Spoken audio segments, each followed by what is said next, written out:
আসসালামু আলাইকুম। আমরা আজকে প্রাস সম্পর্কিত আলোচনাগুলো করব। তো দেখুন, আজকের এই ক্লাসটার মধ্যে প্রাসের সমস্ত যাবতীয় প্রশ্নের অ্যান্সার কিন্তু চলে আসতেছে। ফলে এই ক্লাসটি একটু বড় হবে, বড় হলেও আপনারা খুব মনোযোগ সহকারে করবেন। এবং দেখা গেছে এই একটা ক্লাসের মাধ্যমে আমরা অনার্স লেভেলের যেই প্রাস সংক্রান্ত যে ব্যাপারগুলো থাকবে পরীক্ষার জন্য আমরা সবগুলো এখানে আলোচনা করব। প্রথমে আমরা প্রাসের গতি সম্পর্কিত আলোচনা করে তাকে দেখব যে আমরা প্যারাবোলার সমীকরণ গঠন করে দিতে পারি, এবং তারপরে দেখব যে উড্ডয়নকাল, সর্বোচ্চ উচ্চতায় ওঠার সময়, হ্যাঁ, তারপরে হচ্ছে আনুভূমিক পাল্লা, এই ব্যাপারগুলো আমরা সবগুলোই দেখব আর কি। যাই হোক, তো চলুন প্রথমে আমরা শুরু করে দিই যে নিক্ষিপ্ত বস্তু বা প্রাসের গতির সমীকরণ। দেখুন, আপনারা এই যে প্রাস সম্পর্কিত যে আলোচনাটা, এটা কিন্তু আপনারা ইন্টারমিডিয়েটে কিন্তু খুব ভালো মতো পড়ে আসছেন, এবং সেখানে কিন্তু প্রাসের গতি সম্পর্কিত যে কোনো গাণিতিক সমস্যা আপনারা কিন্তু সলভ করে আসছেন। হ্যাঁ, তো আমাদের অনার্স লেভেলে কি হয়, এটার গাণিতিক সমস্যা দু একটা পরীক্ষা আসতে পারে প্রশ্ন, কিন্তু মেইন যে ব্যাপারটা থাকে সেটা হচ্ছে যে প্রাসের গতির যে সমীকরণটা সেটা কিভাবে প্রতিপাদন করা যায় বা প্রতিপাদন করতে হয়, সেই ব্যাপারটা কিন্তু আমাদের পরীক্ষায় চলে আসবে। ফলে আমরা আসলেই অনার্স লেভেলে এসে দেখা গেছে যে ম্যাথমেটিক্যাল ব্যাপারগুলো হচ্ছে প্রতিপাদনের দিকে আমরা শিখি আর কি। ঠিক আছে, তাহলে গাণিতিক সমস্যাগুলো আপনারা ইন্টারমিডিয়েটে করে আসছেন, আমরা এখন এটার প্রতিপাদন শিখবো, এই জন্য আমাদের এই শিক্ষাটা একটু ভিন্ন রকম হবে। তো আমরা দেখুন, মনে করি কোনো বস্তুকে প্রসঙ্গ কাঠামোর মূল বিন্দু 0,0 হতে এক্স অক্ষের সাথে থিটা নট কোণে শূন্যে নিক্ষেপ করা হলো।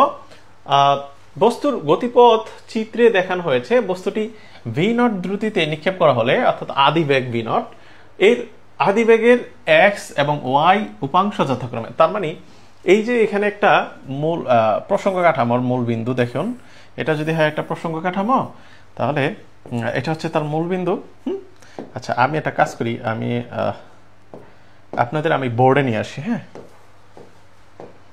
দেখুন এটা হচ্ছে আমাদের একটা প্রসঙ্গ কাঠামো।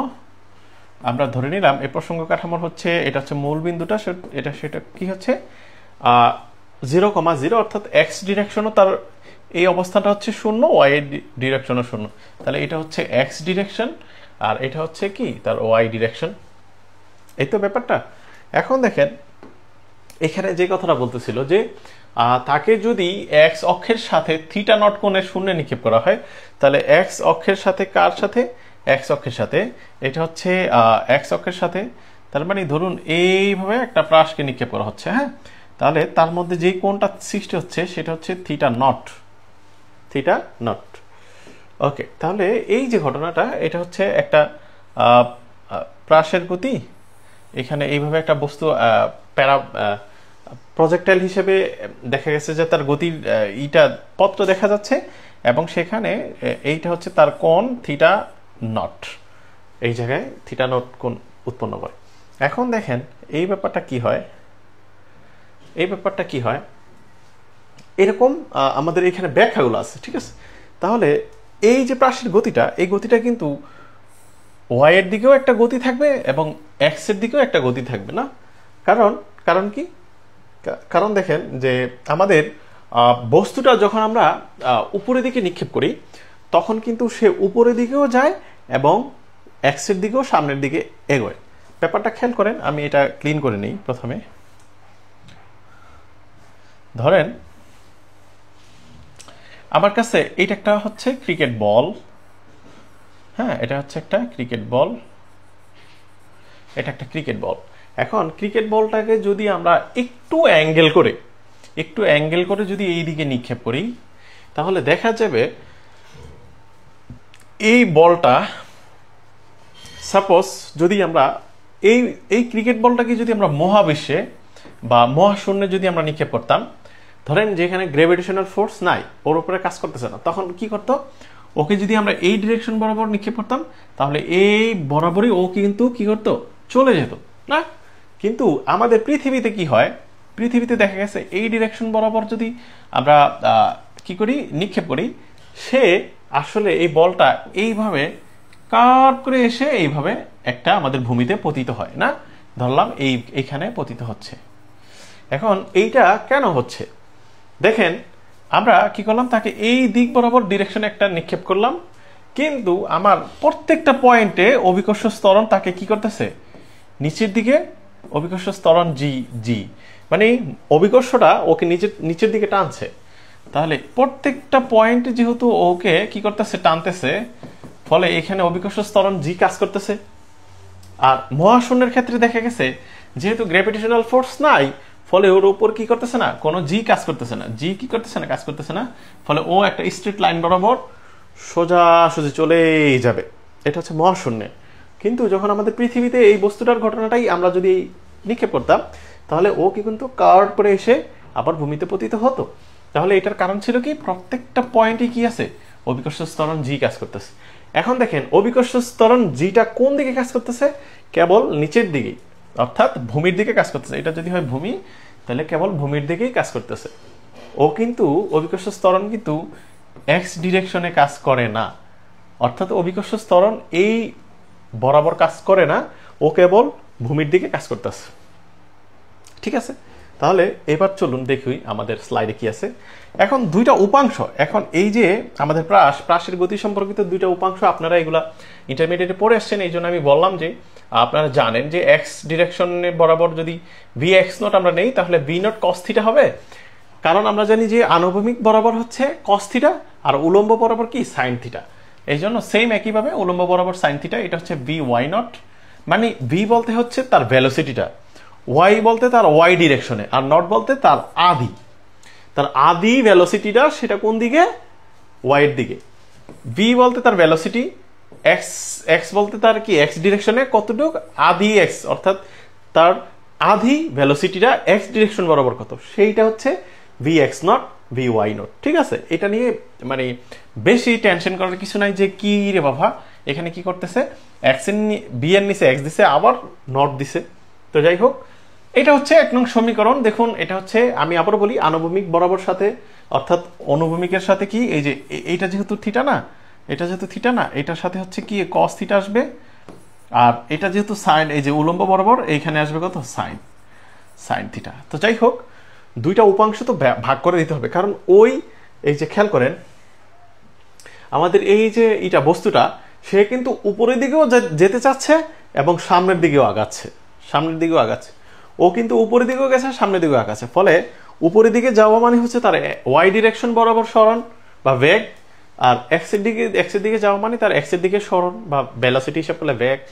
তাইলে এক্স এবং ওয়াই দুই দিকে যাচ্ছে বিধায় আমরা দুইটা উপাংশে ভাগ করে নিলাম। এটা হচ্ছে 1 নং সমীকরণ। এখন দেখেন এইখানে এগুলো হচ্ছে বেসিক ব্যাপারটা। হ্যাঁ, 1 নং সমীকরণে যে এই দুইটা মান বেসিক, ইন্টারমিডিয়েটের বই আপনারা পড়ে আসছেন। তো যাই হোক, এখন দেখেন প্রাসের যে গতিটা, এটা অভিকর্ষ ত্বরণ জি দ্বারা প্রভাবিত হবে। আমি একটু আগেই কিন্তু বলেছি যে এটা কিন্তু জি দ্বারা প্রভাবিত হবে, জি এর মাধ্যমে ও কিন্তু নিচে একটা গ্র্যাভিটেশনাল ফোর্স বা অভিকর্ষ ত্বরণ ওর উপরে কাজ করতেছে। সুতরাং ত্বরণের আনুভূমিক উপাংশ কি হবে, আনুভূমিক উপাংশ হবে ax নট ইকুয়ালস টু কত, 0। এই যে ত্বরণের মানটা এক্স ডিরেকশন বরাবর কত, 0। আমি প্রথমে বলছিলাম যে ত্বরণ কিন্তু কি থাকে না, এই যে এইভাবে এক্স ডিরেকশন বরাবর কি নাই, ত্বরণ এও নাই অথবা জিও নাই, দুইটার একটাই নাই। এক্স ডিরেকশন বরাবর ওর কিন্তু নাই, ও কেবল নিচের দিকে আছে, আর উপরের দিকে ধরলে ওর বিপরীতে আর কি। তো যাই হোক, নিচের দিকেই কাজ করে কেবলমাত্র। এখন দেখেন যদি এইটা হয়, তাহলে ত্বরণের উলম্ব উপাংশ এ ওয়াই, তাহলে আমার জিটা কোন দিকে আছে, নিচের দিকে আছে না? কিন্তু আমার তো এইখানে যদি আমি প্রসঙ্গ কাঠামো ধরতাম ওয়াই ডিরেকশন, আর এটা যদি আমি এক্স ডিরেকশন ধরতাম, তাহলে দেখেন জিটা তো আসতেছে নিচের দিকে, এরকম নিচের দিকেও কাজ করতেছে।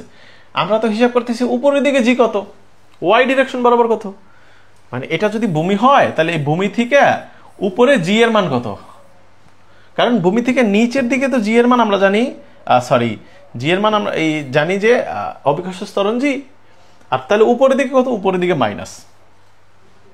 অভিকর্ষ ত্বরণের বিরুদ্ধে যদি যায় তখন সেটা মাইনাস, আর নিচে যদি থাকে অনুকূলে থাকে তখন তো সেটা প্লাস। এই জন্য দেখেন আমরা কি করছি, এইখানে ওয়াই অক্ষ বরাবর অভিকর্ষ ত্বরণ জি এর মানটা কিন্তু ঋণাত্মক নিয়েছি, মাইনাস নিয়েছি। ঠিক আছে, যাই হোক, এটা আশা করি বুঝতে পারছেন। তাহলে টি সময় পর প্রাসের বেগ, কোনো একটা বস্তুর বেগ ভেলোসিটিটা আমরা জানি v is equal to V is equal to U plus এটি, এরকম একটা সূত্র আছে না আমাদের। তো ওই সূত্রটাই আর কি, ইউ বলতে আদিবেগ না, তো আদিবেগটা কি আর কি এখানে কি করা হয়, ভি নট দ্বারা প্রকাশ করা হয়। আর এখানে দেখুন তাহলে V is equal to V not plus এটি না। এখন যেহেতু ভেলোসিটি একটা ভেক্টর রাশি, আবার ত্বরণ একটা ভেক্টর রাশি, তাহলে এখানে ভেক্টর চিহ্ন দেওয়া আছে। এখন সমীকরণ 1 নং ব্যবহার করে পাই, তাহলে সমীকরণ 1 নংটা আমরা কি করব, ব্যবহার করবো এইভাবে এবার, ঠিক আছে। তাহলে সমীকরণ 1 নং যদি আমরা ব্যবহার করতে চাই, তাহলে দেখুন কি করি আমরা, হচ্ছে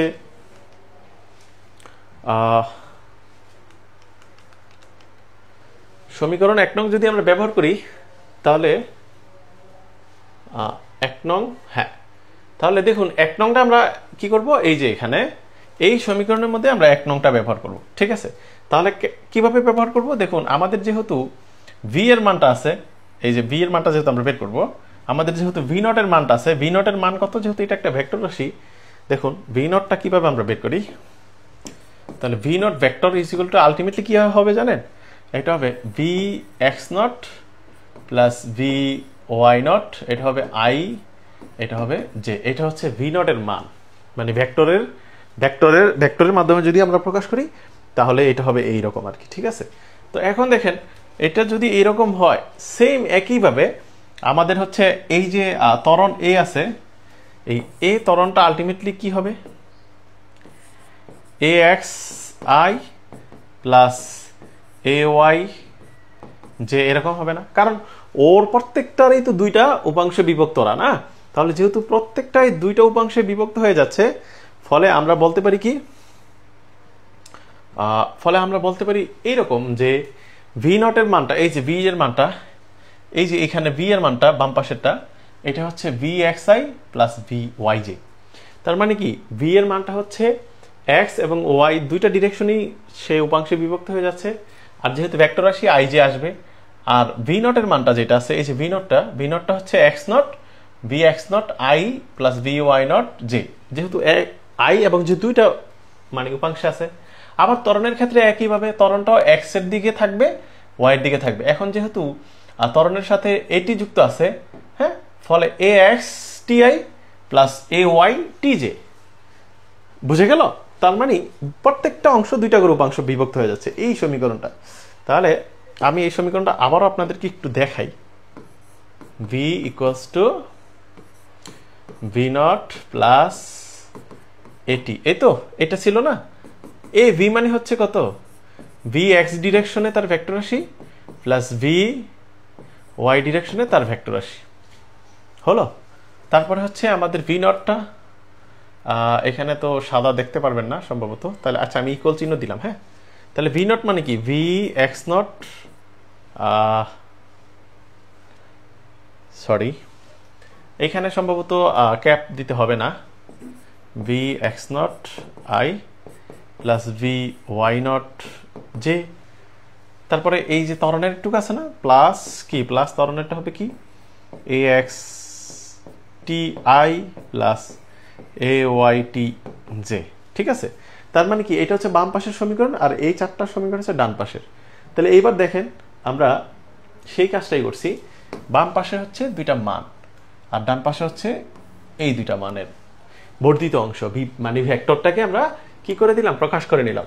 এখন দেখেন ভি এক্স নট এর মান আমাদের জানা আছে, সেটা হচ্ছে কি V not cos theta not, কারণ কি এটা আনুভূমিকের সাথে উপাংশ। আর ওয়াই এর যেটা আছে, ওয়াই এর মানটা সেটা হচ্ছে V naught sine theta not into J. কিভাবে, আমি কি আবার একটু দেখাবো, এই যে দেখেন আমাদের ভি এক্স নট এর মান আছে V not cos theta naught, V Y এর মান আছে V not sine theta naught, সেটা বসাই দিলাম। এখন দেখেন এ এক্স টি আই এই মানটা এই জায়গায় নাই, কেন, কারণ আমরা জানি যে এই যে A X not A X equals to 0, তার মানে আমরা এক্স ডিরেকশন বরাবর ত্বরণের কোনো মান নেই, ফলে এ এক্স এর মান 0 যদি বসায় দেই, তাহলে এই পাশে 0 বসায় দিলে এই মানটা বাদ টোটালি। আর আমরা এ ওয়াই এর মান আমাদের আছে, সেটা হচ্ছে কি, সেটা হচ্ছে উলম্ব উপাংশে দেখা যাচ্ছে যে জি এর মানটা হচ্ছে ঋণাত্মক জি, ফলে ঋণাত্মক হওয়ার কারণে সেখানে মাইনাস চলে আসতেছে, আর টি টি জে এর জে। তাইলে দেখেন এখানে ব্যাপারটা তাহলে কি রইল, সেটা হচ্ছে এতটুকু অংশ থাকলো। এখন দেখেন যে আমরা বলে দিই এখানে যে এ এক্স ইকুয়ালস টু 0, এটা 0 এর কারণে আমরা ওই মানটা পেয়েছি। এখন ভি এক্স ও ভি ওয়াই হলো বেগের আনুভূমিক উলম্ব উপাংশ, এটা আমরা বুঝি। উপরের সমীকরণ হতে দেখা যায় যে টি সময় পরে ব্যাগের এক্স ও ওয়াই উপাংশ যথাক্রমে কি হবে। একটা টি সময় পরে যখন আমরা ব্যাগের এক্স এবং ওয়াই উপাংশ আমরা ভাগ করব এই সমীকরণটা থেকে, তখন দেখেন কি হয়। আমরা যদি শুধু আই এর রাশিটা সমীকৃত করি, ধরেন বি এক্স আই এই এতটুকু নেই, যেখানে শুধু আই আছে, এই যে এতটুকু, এই যে এই সমীকরণে শুধু আই আছে, আই এর মানটাকে আমরা নিতে হবে। তাহলে V not cos theta not I, এই তো। এবার উভয় পক্ষ থেকে যদি আই এই একক ভেক্টরগুলো বাদ দিয়ে দিই, তাহলে ভি এক্স ইকুয়ালস টু কত, V naught cos theta not, এতটুকু থাকে না। তাহলে এইটাই কিন্তু আমরা 2 নং সমীকরণে লিখে দিছি। সেম একইভাবে যদি আমরা কি করি, যদি আমরা জে এর মানটাকে নেই, তাহলে ভি ওয়াই জে এইটাকে যদি নেই, তাহলে কি পাওয়া যায়, এই যে জে যতটুকু আছে সম্পূর্ণ, সরি নিচেরটা, জে যতটুকু আছে এই এতটুকু চলে আসবে।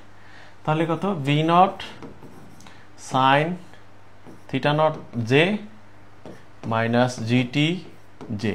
তাহলে দেখেন ভি ওয়াই জে, এখন এইটা থেকে যদি আমরা এই কাজটা করি, V not sine theta naught minus GT J যদি কমন নেই, এবার উভয় পক্ষ থেকে জে বাদ দিলে বি ওয়াই ইকুয়ালস টু কত, V naught sine theta naught minus GT, তাহলে এতটুকু থাকে।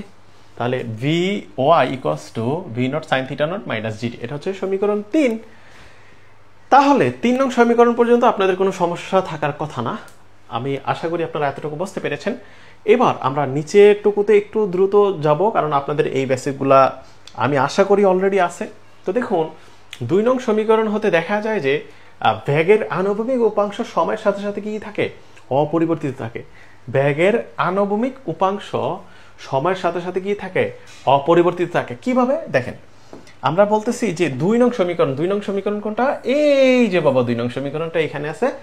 এই 2 নং সমীকরণ থেকে দেখা যায় যে ও ব্যাগের আনুভূমিক উপাংশ, এটা তো অবশ্যই আনুভূমিকের সাথে cos থিটা, আনুভূমিক উপাংশ সময়ের সাথে সাথে কি থাকে, অপরিবর্তিত থাকে। কারণ এইখানে টাইমের কোনো কি নাই, রাশি নাই, এখানে টাইমের কোনো কি নাই, ভ্যালুই নাই। যেহেতু টাইমের ভ্যালু নাই, ফলে আপনি টাইমের মানটা যদি এখানে বসান, ওর উপরে কোনো ইফেক্ট পড়বে না, ওর উপরে কি করবে না, ইফেক্ট পড়বে না। কারণ এখানে তো টাইমের রাশিই নেই, আপনি টি এর মান কোথায় বসাবেন। ফলে ও যেইভাবে আছে, ইনিশিয়াল পয়েন্টেও আনুভূমিক উপাংশটা যা থাকবে, একদম শেষ পয়েন্টেও আনুভূমিক উপাংশ এতটুকুই থাকবে, মিডল পয়েন্টে আনুভূমিক উপাংশ কি থাকবে, এই জায়গায় থাকবে। ঠিক আছে, আনুভূমিক উপাংশটা এইখানে এই জায়গায়ও যা থাকবে, হ্যাঁ এই জায়গায়ও সেম থাকবে, এই প্রথম অংশ সেম থাকবে, এইখানেও সেম থাকবে, এইখানেও সেম থাকবে। অর্থাৎ সমীকরণটা কি থাকবে, এটা V equals to V not cos theta not, এইটা অলওয়েজ সব জায়গায় একই থাকবে, ধ্রুবর মতো। তো এই কথাটাই বলতেছি আমরা এখানে। তো এবার দেখেন যে যেহেতু এটা সেম থাকতেছে, ফলে আমরা বলতে পারি এখন টি সময় পরে আর কি করব, প্রাসের বেগের মানটা, অর্থাৎ আমাদের ভেক্টরের মান কিভাবে বের করি আমরা, ভেক্টর রাশিটাকে কি করতে হয়, মডুলাস করে দিতে হয়। তাহলে ভেক্টর রাশিকে মডুলাস করা মানে হচ্ছে মডুলাস পরম মান অফ ভেক্টর রাশি ভি। তাহলে ভি এর পরম মান মানে কি, ভি এর পরম মান হচ্ছে ভি এর এক্স উপাংশ এবং ওয়াই উপাংশের কি করা, বর্গ করে যোগফল করা এবং তাকে রুট ওভার করে দেওয়া। তার মানে হচ্ছে V X square plus V Y square root over. এটা হচ্ছে আমরা কি ভেক্টরের মান বের করার সূত্র। তো তাহলে আমরা দেখলাম যে ভেক্টরের যে কোনো ভেক্টরের মান কিন্তু আমরা এইভাবে বের করতে পারি না। ওকে, তাহলে ভেক্টরের মানটাকে আমরা বের করে নিলাম মডুলাস করে। আর মডুলাস মানে হচ্ছে কি, ওই ভেক্টরটার হচ্ছে কি বর্গ করে কি করে দেওয়া, রুট ওভার করে দেওয়া। এখন সেই মানটা যদি দুইটা উপাংশে ভাগ থাকে, তাহলে তাদের যোগফল আকারে থাকবে। যাই হোক, এখন যদি টি সময় পর প্রাসের বেগের আনুভূমিক রেখার সাথে থিটা কোণ উৎপন্ন করে, এখন আমরা তো জানি যে একটা সার্টেন সময় পর হচ্ছে আমাদের এটা কি করবে, একটা সার্টেন সময় পর ও কিন্তু এখানে একটা থিটা কোণ উৎপন্ন করবে না, একটা থিটা কোণ উৎপন্ন করবে। এই যে এখানে একটা থিটা কোণ উৎপন্ন করছে, এখানে একটা থিটা কোণ উৎপন্ন করতেছে না, এই যে এখানে। তাহলে এই যে একটা সময় পর তো থিটা কোণ উৎপন্ন করবে, সেই থিটা কোণ যদি উৎপন্ন করেই ফেলে, তাহলে আমরা দেখতে চাই যে তার জন্য থিটার মানটা কত বের হয়। আমরা জানি যে tan থিটা যেহেতু আমাদের উলম্ব এবং আনুভূমিক এই দুইটার সাথে সম্পর্ক করতে হবে সাইন এবং cos থিটার মাধ্যমে, ফলে আমরা tan থিটা দিয়ে ইজিলি এটাকে বের করে নিতে পারি। তো দেখুন tan থিটা আমরা জানি tan theta is equal two, এখানে আমরা ওই যে কি করি লম্ব বাই ভূমি, অর্থাৎ মানে উলম্ব উপাংশ vy বাই ডিভাইডেড বাই আনুভূমিক উপাংশ bx না। এবার থিটার মানটাকে যদি আমরা রাখতে চাই তাহলে টেনটাকে ওই পাশে নিয়ে গেলে ইনভার্স হয়ে গেল, আর বাকি যা মান থাকে সেটা ব্র্যাকেটে। এটা হচ্ছে 5 নং সমীকরণ। তো দেখুন এইখানে জটিলতার কিচ্ছু নাই, আপনার একদম সিম্পল ওয়েতে মানে ম্যাথটা কিন্তু এগিয়েছে। তাহলে 5 নং সমীকরণ হতে ব্যাগের দিক পাওয়া যায়, তাহলে এই 5 নং সমীকরণ হতে ব্যাগের দিকটা পাওয়া যায়, কারণ থিটা দিয়েই তো আমরা বলতে পারি যে সে কোন দিকে যাবে। আমরা ভেক্টর রাশির দিকটা কিভাবে বের করি, থিটার মাধ্যমে, এই জন্য এটা লেখা আর কি। তো 5 নং সমীকরণ পর্যন্ত যদি বুঝতে পারেন তাহলে দেখেন বাকিগুলো আপনাদের জন্য সহজ হয়ে যাবে।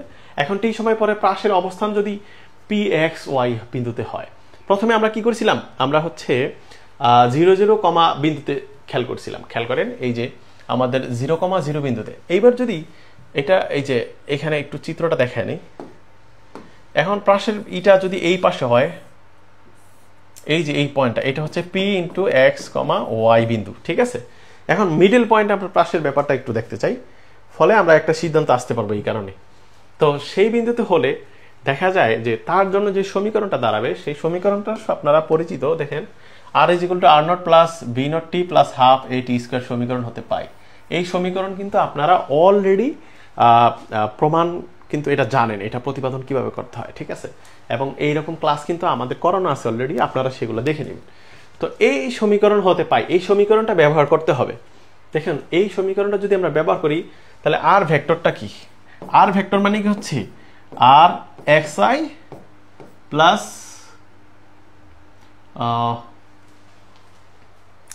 আমরা আর এর জন্য আর xi না দিয়ে চাইলে বি দিতে পারি। এখানে হচ্ছে সরি আর হচ্ছে একটা অবস্থান ভেক্টর, আর অবস্থান ভেক্টরের জন্য আমরা জানি কি xi প্লাস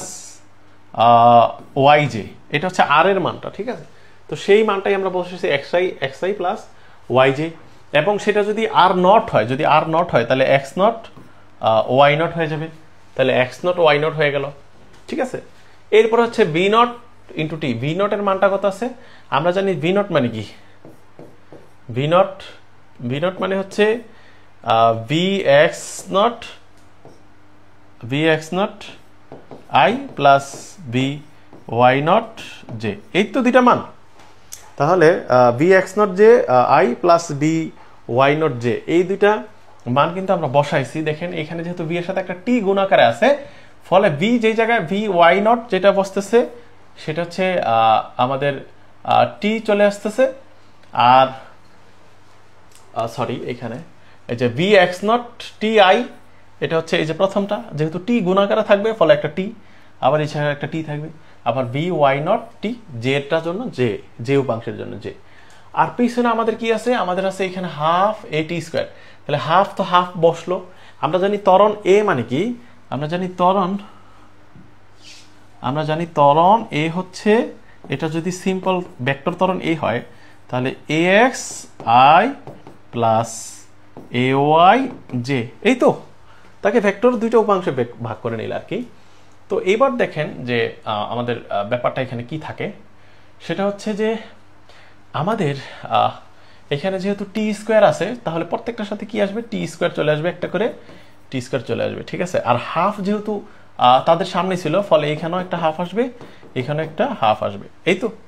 তাহলে দেখেন half ax T square i এরটার জন্য i উপাংশ, হাফ y টি স্কোয়ার জেড এর জন্য জেড উপাংশ, ঠিক আছে। তাহলে আমাদের এই সমীকরণের ভ্যালুটা আমরা কিন্তু ভেক্টরের মাধ্যমে বসিয়ে নিলাম। এখন দেখেন এখান থেকে কি করা যায়, এই সমীকরণে x নট ইকুয়ালস টু কি 0 এবং y নট ইকুয়ালস টু 0, কারণ কি, কারণ ইনিশিয়াল পয়েন্টে যখন বস্তুটা নিক্ষেপ করা হয় নাই, ধরেন আমার হাতে এই যে পেনটা, এই পেনটাকে যখন আমি নিক্ষেপ করব, করার আগ মুহূর্তে কিন্তু ওর ভেগটা কিন্তু শূন্য না, যখন মানে ওর মধ্যে ব্যাক দেই নাই তখন পর্যন্ত শূন্য, ফলে এক্স এর দিকেও মান শূন্য, ওয়াই এর দিকেও মান শূন্য, মানে আদি বিন্দুতে মূল বিন্দুতে আদি অবস্থানটা আর কি এটা। এবং ax এবং ay, ax তো অলওয়েজ শূন্য, কারণ কি কারণ আনুভূমিকের সাথে ত্বরণের কোনো সম্পর্ক নাই। আনুভূমিক সাথে এটা যদি প্রাস হয় এই যে এটা, তাহলে এই দিকে বরাবর কোনো কি নাই, ত্বরণ নাই, ফলে এটা শূন্য, এর মান শূন্য। কিন্তু উপরের দিকে কিন্তু জি এর মান আছে, সেটা হবে ঋণাত্মক অভিকর্ষ ত্বরণের মান। আর নিচের দিকে যেহেতু আমরা জানি এর ফলাফল নিচের দিকে যেহেতু কাজ করে, তো আমরা উপরের দিকে হিসাব করলে তো তাকে ঋণাত্মক নিতে হবে। এবং সমীকরণে 1 নং ব্যবহার করে পাই, এবং 1 নং সমীকরণটাকে আবার আমরা ব্যবহার করব। তাহলে 1 নং সমীকরণটাকে আবার একটু দেখে আসি, ওর মধ্যে কি ছিল। 1 নং সমীকরণ হচ্ছে এই যেটা V cos theta naught V naught sine theta not. এবার আসি, তাহলে এবার দেখেন বাম পক্ষে যা যা আছে সেটা থাকলো। এই এক্স নটের মান কত হচ্ছে আমাদের, আচ্ছা এখানে এক্স নটের মান হচ্ছে আমাদের জন্য ভি কস থিটা নট। কারণ কি না এখানে সরি এখানে এইটা না, এইটা হচ্ছে এই ভি এক্স নট আই, এটার মান কত শূন্য হয়ে যাবে, ভি ওয়াই নট এটার মান শূন্য। তার মানে এই প্রথম দুই রাশি বাদ, কারণ ওদের মান শূন্য আদি অবস্থানে মূলবিন্দুতে। আদি অবস্থান মূলবিন্দুতে কি শূন্য না এই দুটার মান, কিন্তু এই জায়গা থেকে আমাদের মানটা কিন্তু এখন চলে আসবে। হ্যাঁ, এই জায়গা থেকে যদি মানটা বসাই, এই জায়গা থেকে মানটা বসাইলে প্রথম ভি এক্স নটের মান তো আমরা জানি V not cos theta not, আর ওদের সাথে যেহেতু টি গুণাকার আছে থাকলো আই এর আই। এখন ওয়াই এর মান যেটা আছে সেই ওয়াই এর মানটা হচ্ছে আমরা জানি যে V not sine theta not into T. T এই জায়গায় একটা জে না দিয়ে কি করছে, আমি এই ব্যাপারটা একটু দেখাই। V naught sine theta not into T J, এটা হবে না, দিলাম। তারপরে হচ্ছে এইখানে এ এক্স এর মান কিন্তু শূন্য, আমরা জানি ত্বরণ নাই, আনুভূমিক বরাবর ত্বরণ নাই, ফলে এই মানটাও বাদ থাকে। কত লাস্টের এই মানটা, তাহলে এই মানটার সাথে কি আছে প্লাস হাফ। এ ওয়াই এর মান কত আছে, এ ওয়াই এর মান হচ্ছে মাইনাস জি। এ ওয়াই এর মান কত হচ্ছে মাইনাস জি, অভিকর্ষ ত্বরণের মান মাইনাস জি, টি স্কোয়ার জে ক্যাপ। ঠিক আছে, তাহলে এখান থেকে ওর মধ্যেও জে ক্যাপ আছে, ওর মধ্যেও জে ক্যাপ আছে, তাহলে V not sine theta not T, এই যে প্লাসে মাইনাসে কি হলো, মাইনাস হয়ে গেল, হাফটা দিয়ে নিই, half G T square J cap, এখানে জে ক্যাপ। এখন উভয় পক্ষ থেকে যদি আমরা জে ক্যাপটা কমন নিই তাহলে কি হয়, V naught sine theta not T minus half GT square কি হয়ে গেল, জে ক্যাপ। তাহলে এই লাইনটা একদম 3টা লাইনের পরে সরাসরি লেখা আছে, এই জায়গায় একটু সরাসরি লেখা আছে। ঠিক আছে, ভেঙে দিলাম আর কি।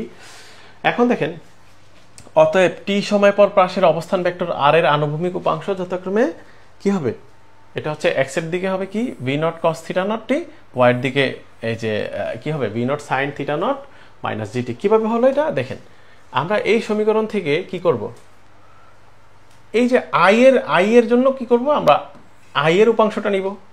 সেটা তাহলে এক্স এর জন্য আই এর উপাংশ যদি বাদ দিয়ে দিই, তাহলে দেখেন এক্স এর জন্য এখানে এক্স আর এখানে এই এতটুকু মান থাকে, তাহলে X is equal to V not cos theta not into T. আবার জে ভেক্টরের জন্য আমরা কি করব, শুধু ওয়াইটা নিব, কারণ জে উভয় পক্ষ থেকে বাদ দিয়ে দেবো। এই যে এখানে জে, এই যে বাদ, তাহলে থাকে এতটুকু, সেই এতটুকুর মানটা লিখলাম। এটা হচ্ছে 6 নং সমীকরণ।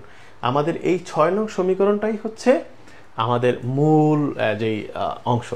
এইবার আপনি চাইলে এতটুকু অংশ, আমরা যদিও স্লাইডের মধ্যে রেখেছি, আপনি চাইলে এতটুকু অংশ না করেও বাদ দিয়ে দিতে পারেন এতটুকু। আমি এবং ওই পাশেও আরেকটু আছে, আমি এতটুকু দেখাই দিই, এই এতটুকু অংশ বাদ দিতে পারেন।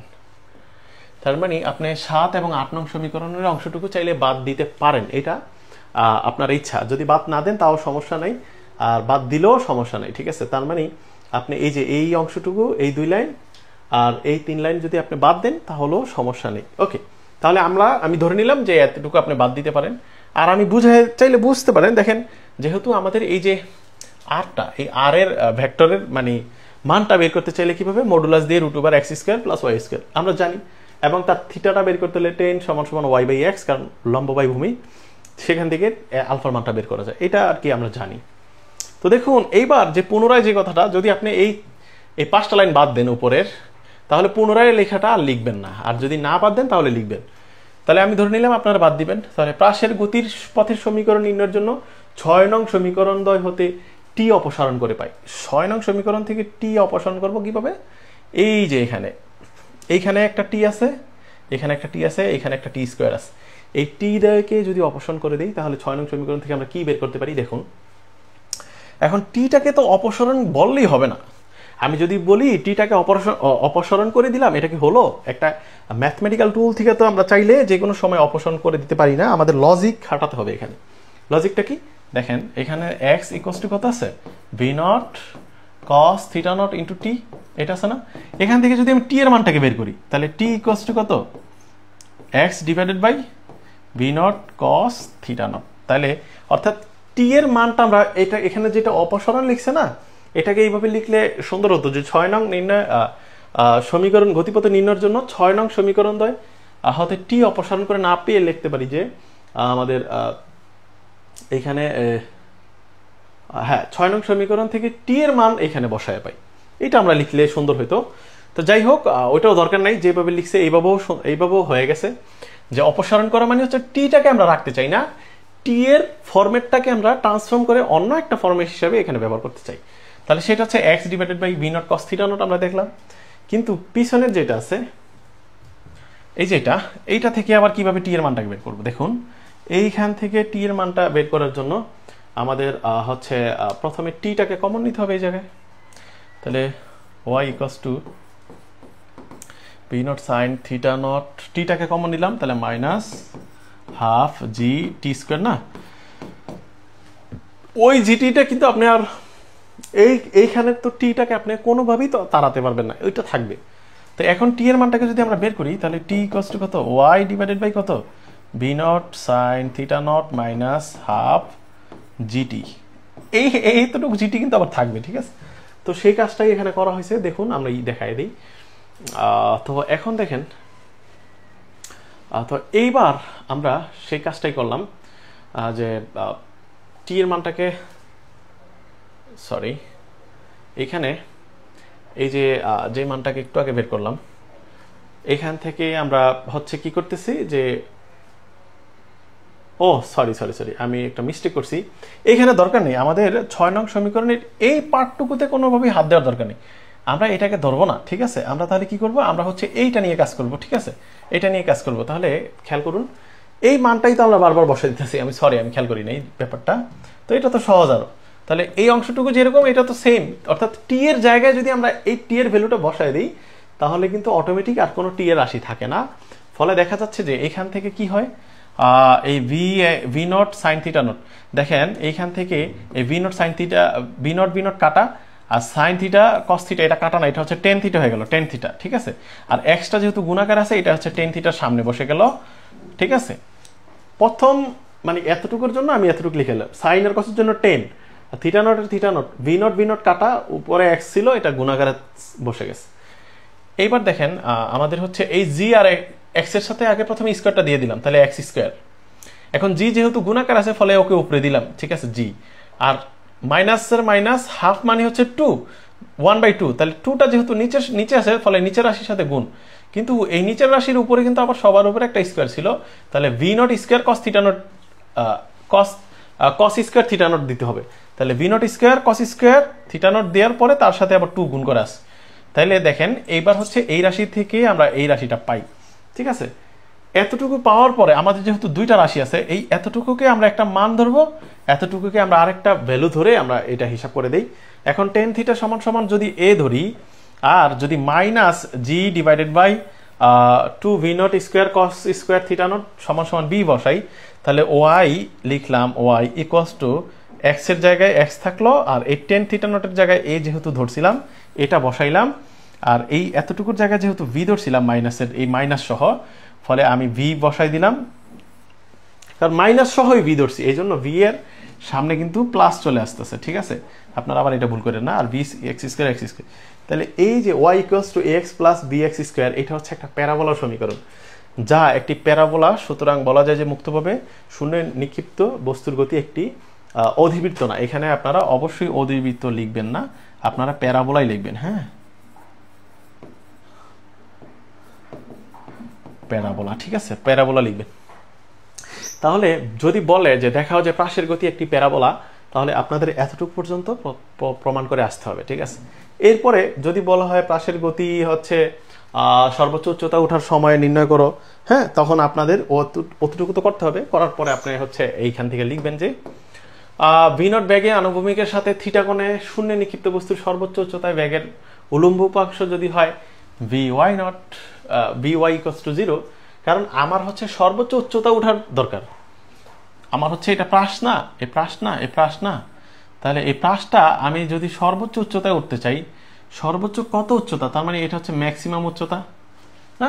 তাহলে সর্বোচ্চ উচ্চতায় ওঠার ক্ষেত্রে আমার হচ্ছে ভি এর জায়গায় vy = কত, 0 হবে।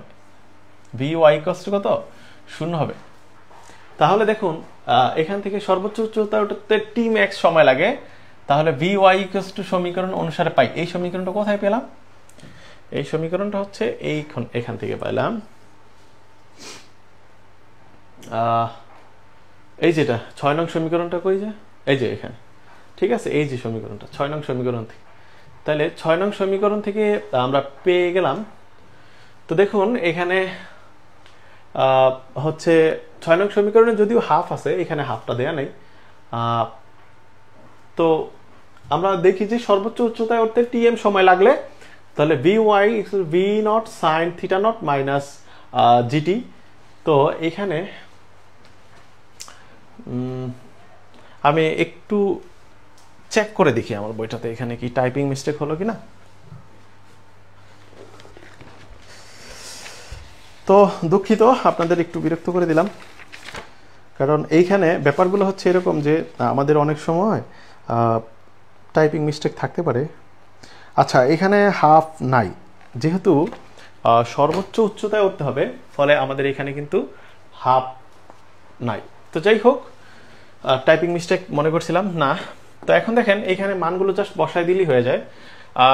আমাদের কি দরকার? tm দরকার না। তাহলে tm যেহেতু দরকার, ফলে tmটা যেহেতু দরকার, ফলে tmটাকে যদি সমীকরণ ওই পাশে চিন্তা করি, তাহলে gtm হচ্ছে প্লাসের মান, তাহলে tm থেকে gটাকে বের করে দিলে এটার নিচে চলে আসে, ফলে ভগ্নাংশে চলে আসলো। এটা হচ্ছে সর্বোচ্চ উচ্চতায় ওঠার সময়, এটা হচ্ছে সর্বোচ্চ উচ্চতায় ওঠার টাইম। হ্যাঁ, টাইমটা প্রয়োজন আমাদের, টাইমের মানটা। এখন সর্বোচ্চ উচ্চতাটা ধরি প্রাসের সর্বোচ্চ উচ্চতা y = y max। হ্যাঁ, ওই যেটা আমি একটু আগে আঁকছিলাম যে এরকম, এটা হচ্ছে সর্বোচ্চ উচ্চতা। তাহলে এটা হচ্ছে আমরা দেখছি সর্বোচ্চ উচ্চতা উঠতে tm মানে t maxটা কতটুকু লাগে? t maxটা লাগে হচ্ছে v0 sin θ0 / g সময় লাগে। অতএব দেখা যায় যে এই সমীকরণে আমরা যদি এই tm এর মানটা বসায় দিই, যে জায়গায় t আছে, এই জায়গায় t আছে আর এই জায়গায় t আছে, তাহলে v0 sin θ0 t এর মান বসাইলাম হাফ g, t এর মান বসাই দিলাম, ঠিক আছে। ওটার উপরে স্কয়ার ছিল বিধায় স্কয়ার। এখন দেখেন এইখান থেকে কি করা যায়, এখান থেকে v0 ও থাকে যায়, সাইন আর সাইন কি হয়ে যায়, সাইন স্কয়ার হয়ে যায়, v0 এর স্কয়ার হয়ে যায় নিচে g। তাহলে ব্যাপারটা হলো এরকম, দেখেন v স্কয়ার মানে v0 স্কয়ার আর কি, হ্যাঁ, সাইন স্কয়ার হচ্ছে কি θ0, কারণ এখানে দুইটা সাইন, একটা সাইন আর v0 দুইটা, নিচে g আছে এজন্য g চলে গেল। আর এখানে যেহেতু মাইনাস হাফ আছে, হাফ জি এর জি থাকতেছে, আর এটার উপরে স্কয়ার মানে হচ্ছে কি, স্কয়ারটা যদি আমি দিয়ে দিই তাহলে v square sin square θ g square θ, সবগুলোর উপরে স্কয়ারটা আমি দিয়ে দিলাম মনে করেন। তাহলে এইখান থেকে আমরা এই নিচের সমীকরণটা কিভাবে পাই? দেখেন এইখানে এই জিটা আর এই জি এর সাথে এই জি এর সাথে যদি কাটাকাটি যায়, উপরে একটা আছে আর নিচে হচ্ছে একটা, দুইটা, তাহলে নিচে একটা জি থেকে যায় না, তাহলে এইখানে কয়টা, শুধু একটা জি থেকে যায়। এখন এই রাশি আর এই রাশির মধ্যে কোনো তফাৎ নাই, তাহলে একের চেয়ে যদি হাফ চলে যায়, মনে করেন একের চেয়ে যদি হাফ বাদ দিই তাহলে হাফ থাকে, সেই হাফটা হচ্ছে কি উপরে যে রাশিটা থাকে v0 স্কয়ার sin স্কয়ার θ আর 2g, 2 কেন, কারণ ওই যে হাফ মানে হাফটা কি আর কি 2g এর সাথে গুণ করে নেওয়া আছে। তো এটা হচ্ছে সর্বোচ্চ উচ্চতায় ওঠার সময়। তো এরপরে হচ্ছে মোট উড্ডয়নকাল, কতটুকু পর্যন্ত একটা বস্তু শুধু মানে শূন্যে ভাসতেছে আর কি, সেই ব্যাপারটা এখানে প্রাসের ক্ষেত্রে। তো মনে করি প্রাসের মোট উড্ডয়নকাল বড় হাতের টি, তাহলে এই সময়ে প্রাসের অবিলম্ব সরণ হচ্ছে কত, 0, y = 0। কিভাবে দেখেন, এটা হচ্ছে মোট উড্ডয়নকাল, একটা বস্তু এই জায়গা থেকে আর এই জায়গা থেকে যতটুকু উঠছে সেটা হচ্ছে তার উড্ডয়নকাল। এখন y দিক মানে y বলতে এই দিক না, এই দিক y = কত, 0 ধরতেছে কেন?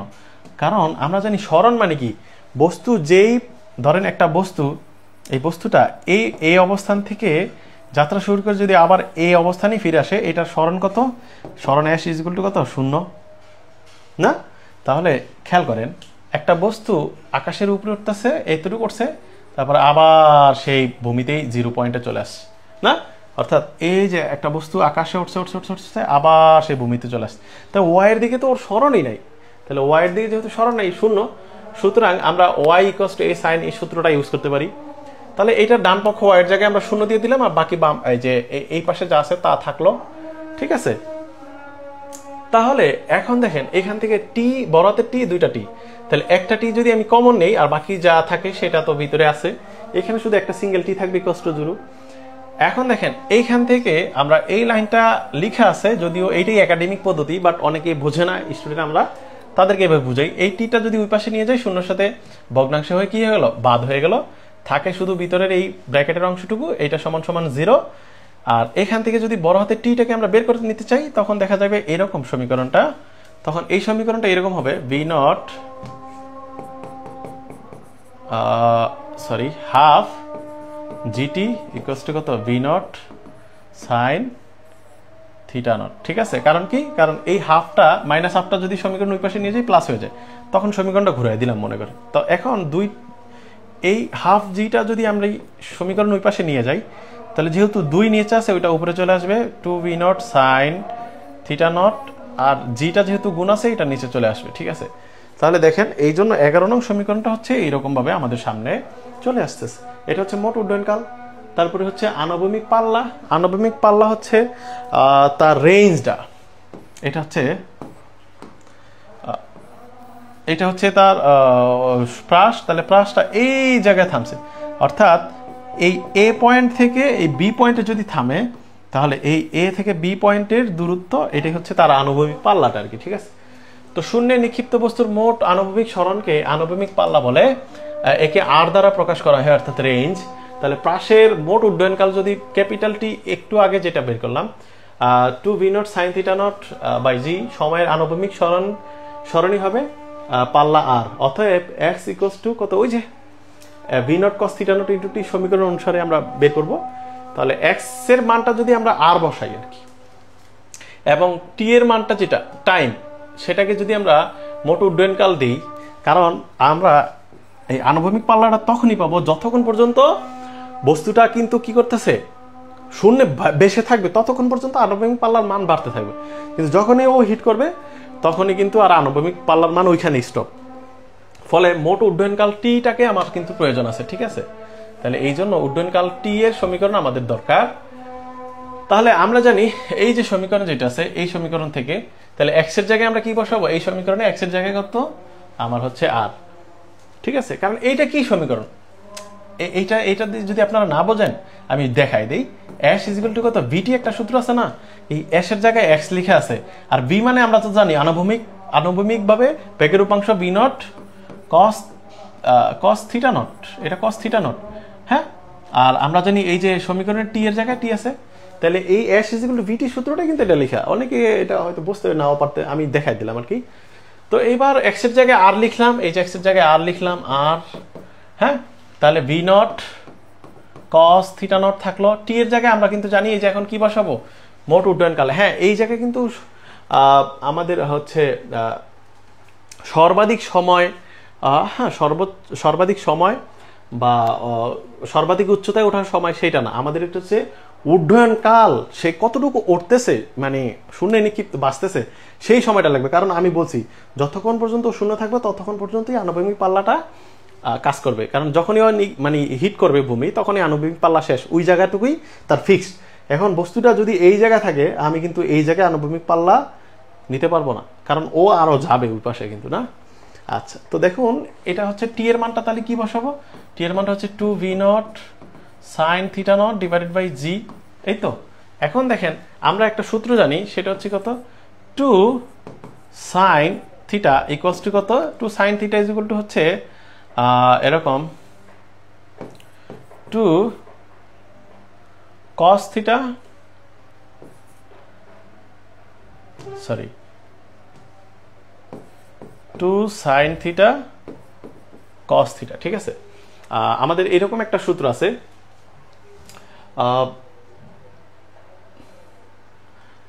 হ্যাঁ, তো দেখুন এখানে যেহেতু আমাদের এই যে ভি নট কি হয়ে গেল, ভি নট স্কোয়ার হয়ে গেল, আর কস থিটা সাইন থিটা জি এর জি। তাহলে এখন দেখেন এই যে 2 এবং কস থিটা সাইন থিটা, তাহলে 2 কস থিটা সাইন থিটা, এইটার জন্য কিন্তু আমরা বলতে পারি কি সরি সাইন 2 থিটা, এরকম একটা সূত্র আছে, ঠিক আছে। তাহলে sine 2 theta is equal to sine theta cos theta.